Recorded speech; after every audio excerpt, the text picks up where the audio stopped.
Hello, this is Billy Bedlam 66, and this is part 3 of the Great Harlot of Babylon, also known as the Daughter of Babylon. In this third part series, we're going to look at the book of Revelations of the New Testament.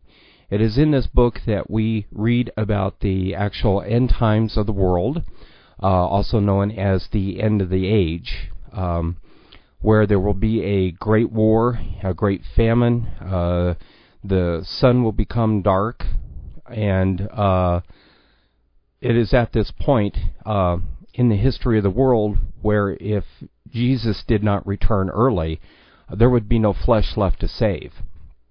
It is also in the book of Revelations that we begin to see this woman, and it's also where we begin to understand how America and Israel are related. And that relationship will come through the, quote, Mystery Babylon, Daughter of Babylon.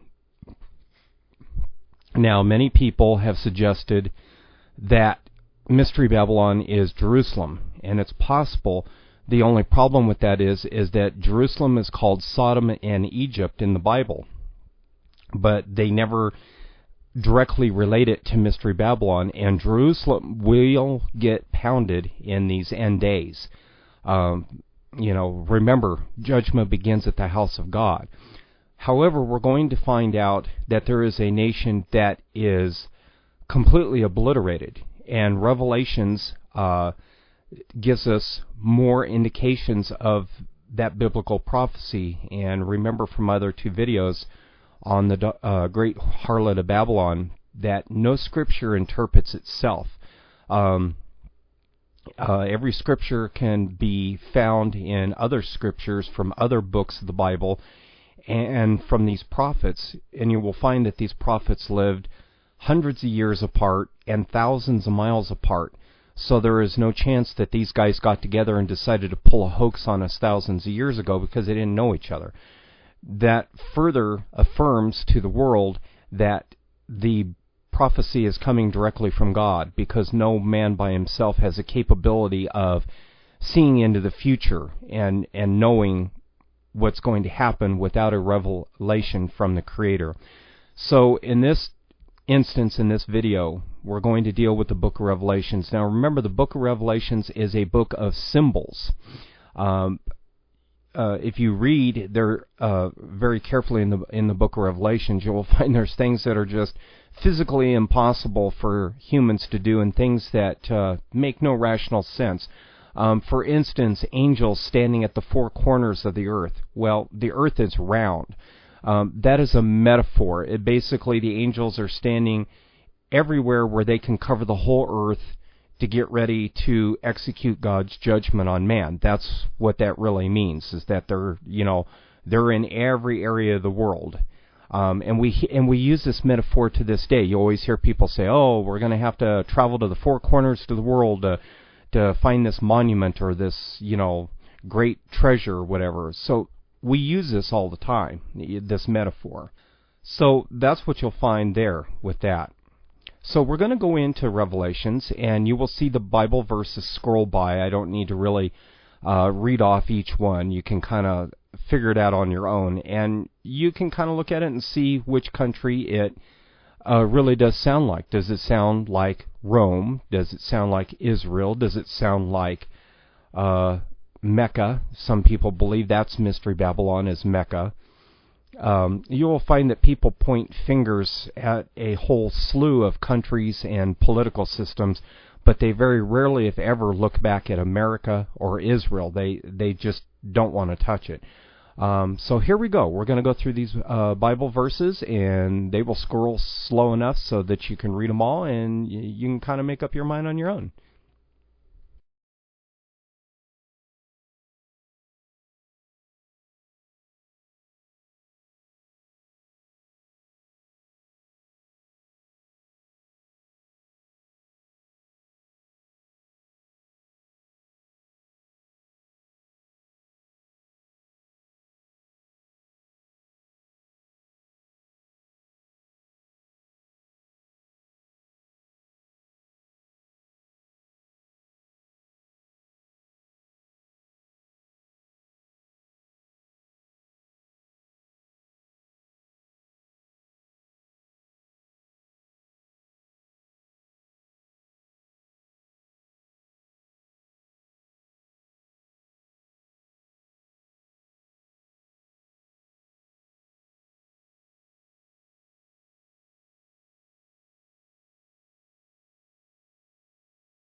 After looking through the book of Revelations and what you've seen of the different verses describing the great harlot known as Babylon, one has to come to the inescapable conclusion that this is a mega superpower of a nation with a huge city that is a center of commerce and high finance. Now, a lot of people immediately want to go back to the Vatican and say, well, the Vatican Church is wealthy, but they're not a center of commerce. They even though they have a bank, they mostly launder their money through other banks, including the City of London and New York City. So, by themselves, the Vatican does not contribute to this great harlot known as Babylon, or also the daughter of Babylon. There are too many descriptions in there that take us way beyond a small city of the Vatican. And by the way, the term sits on 7 mountains. When you look at that prophecy, people say, well, Rome sits on 7 mountains, but it's not correct. What it's talking about there is 7 rojos, which is 7 hills. But the Bible makes it very clear that this is 7 mountains. And if you look at the prophecy correctly, you will see really what you are dealing with there is a nation that sits across many waters. Now remember, biblical prophecy has a duality here. Sits on many waters. In this case, it's a nation surrounded by multiple waters with different names, like the Pacific Ocean, the Atlantic Ocean, things like that. But it also sits on 7 mountains. People don't realize this, but continents are really just mountains that stick up out of the water. You can go to the U.S. Geological Survey's website, and they will actually describe this. They basically say continents are just mountains that stick up out of the water. That's really all they are. So you have 7 continents on this planet that are 7 mountains. And this daughter of Babylon, this great harlot, sits on those 7 mountains. Now you might say, well, how could an entity stretch across the water to these? Well, you have to remember that Revelations is a book of symbols, and it's not a physical woman who puts one foot on one nation and then mysteriously and supernaturally sticks her foot on the European continent. No, it's a metaphor. What they're saying here is that this woman has a sphere of influence that covers all these continents. And as you saw in the earlier one under Isaiah, I showed you the map that the U.S. military has where they have divided up the world into regions. They have Northcom, they have Eurocom, they have Pacificom, they have Africom. These are all military power centers, authorities, management sectors, command and control areas, whatever you want to call them. No other nation on the planet has done that except the United States. We're the only ones that have ever done that, divided up the world in that way. You got to remember, back during the Roman Empire didn't have that much influence really, because they didn't cover the whole earth. They only covered their area within the Middle East, Asia, places like that. They didn't cover North America. They didn't cover the Arctic, the Antarctic, Australia, places like that. So there's a whole different ball game here. You can clearly see that the prophets are definitely describing America. They're describing the United States of America. There is no other nation in the world that can even possibly come close to describing all of these aspects about this nation/city. For instance, New York City is the center of international commerce. Go to New York City, walk down Manhattan, talk to people, say, what is this bank? Who does it serve? And people, they love to brag in New York about what they do for a living. They'll say, yeah, that's, we handle all the accounts for Australia here. We handle all the accounts for Russian billionaires here. Go online, look at it. You don't even have to go to New York if you really don't want to. You could go online and look at the websites for the banks in and the merchants and all that in New York City, they handle accounts for countries, businesses, and individuals worldwide. New York is a center of commerce. Everything goes through New York. So it would be very difficult to say, well, it's the Vatican, when other countries' money do not go through the Vatican. Yeah, if you want to invest in the Vatican, you can invest money in them, but we're talking the Vatican maybe has $30 billion at most. Some say as high as 60. But in New York City, they have access to trillions of dollars of assets from around the world. So ask yourself, who really is the great Babylon, the daughter of Babylon, other than the United States, and the great city is New York? Now people say, but why would somebody, this king of Babylon, want to rule? Wouldn't he be ruling from Washington, D.C.? No, once again, just because you can't see it clearly doesn't mean it's not there. For instance, when we look at the king that will rule from Babylon, from the city of Babylon, everybody who has studied economics in America knows that the President of the United States is just a bitch. And it doesn't matter if it's Clinton, Bush, Obama, Reagan, go back as far as you want. They're all bitches of Wall Street. And it's been that way for a long time. The Revelations talks about the great merchants of the earth. Well, who are the great merchants of the earth, also known as the rich men of the earth? Well, these are your companies like IBM and Intel, Halliburton. These are all the rich men of the earth, and these are the men that really rule the world. Congress of the United States doesn't rule jack diddly. The president doesn't rule jack diddly. Okay, the great men of the world go to Obama. They go to Congress and they say, this is what you're going to do. This is what we want, and they do it. You don't believe me? Go take a look. It has been admitted. There are senators who have admitted that they take their marching orders from Wall Street. So just because we can't see this great king out in front where he's out there in public saying, yes, I'm one who rules the world, Obama doesn't, I do it from Madison Avenue, or I do it from my office in Manhattan. No, just because you don't see it doesn't mean it's not there. These are spiritual things, and these people are real. This leader exists. Now, when you look at New York City and you look at how big this city is, you will know that the city comes to ruin in the end. Well, who's threatening New York City right now? This ISIS. But this ISIS is CIA. All of these terrorist groups who are created by our government to begin with are all now threatening New York City. Why New York? Why does New York always get the brunt of all this? Why can't they just threaten Los Angeles, where all the scumbag Hollywood celebrities live? Why the hell is it always New York? Well, it's very simple. This is the city that truly leads the decadence. Even though Hollywood is decadent, even LA is decadent, New York is the prime mover and shaker of global apostasy. It is the city that rules the world. Washington, D.C. does not really rule the world. Now, Washington, D.C. has control of the U.S. military, and they send them around the world to do their bidding. But the fact is, the real bidding being done here is Wall Street's bidding. And there's lots of books out there by many authors. You've got Webster Tarpley, you got Tim Refat, you got all these guys who have written books. Many of these people have either worked on Wall Street or they've interviewed the big shots, the shakers and movers on Wall Street. And they can plainly tell you that New York is the city that runs the world. And there was an old saying, and it was in a movie quite a while back.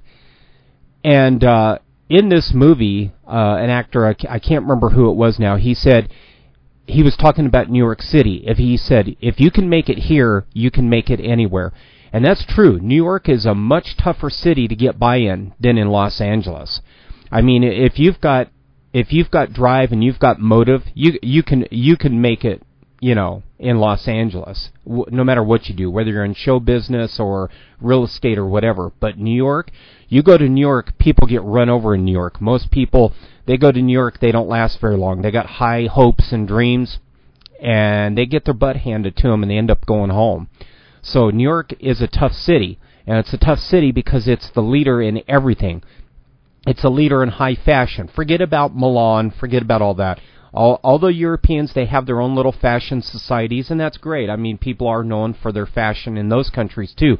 But the real fashion industry, if you're a model and you want to make money, you go to New York. Because from New York, you can go anywhere in the world and you're going to survive as a model. You're going to survive as an actor. You're going to survive as a finance manager if you can cut it in New York. New York is the city that attracts people from around the world. People are obsessed with New York. They're in love with New York. They lust after New York. New York is the great city of Babylon. It is not the Vatican. You don't go to Vatican to become a finance manager. You don't go to the Vatican to become an actor or to become a supermodel. You go to New York. Always remember that. Now, the problem I think that a lot of Americans are going to have is they can't handle this. They can't handle the idea that America is this wicked. You know, because they're like, well, we give money to the rest of the world. We feed the homeless. Well, blah, blah, blah. Well, let me tell you a little bit about all that money we give away to other countries. We give it with strings attached, okay? The United States government just does not hand out money to other countries and say, here, have $1 billion, have $100 million. No. No, when we give money to other countries, there are strings attached. They have to allow us to have our military in there, to have our federal law enforcement in their countries, FBI, CIA, and we end up tearing up the country. We end up stealing everything they've got and their resources. According to the U.S. Information Agency in a report from November 17th, I think it was, 1998, they did a study of worldwide economic indicators,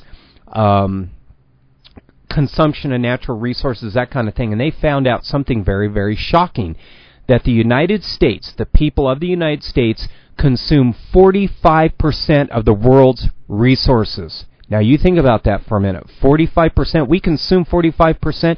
We should be consuming our own resources. But you know something? We don't do that in this country. We don't consume our resources. We consume other people's resources while we hide ours.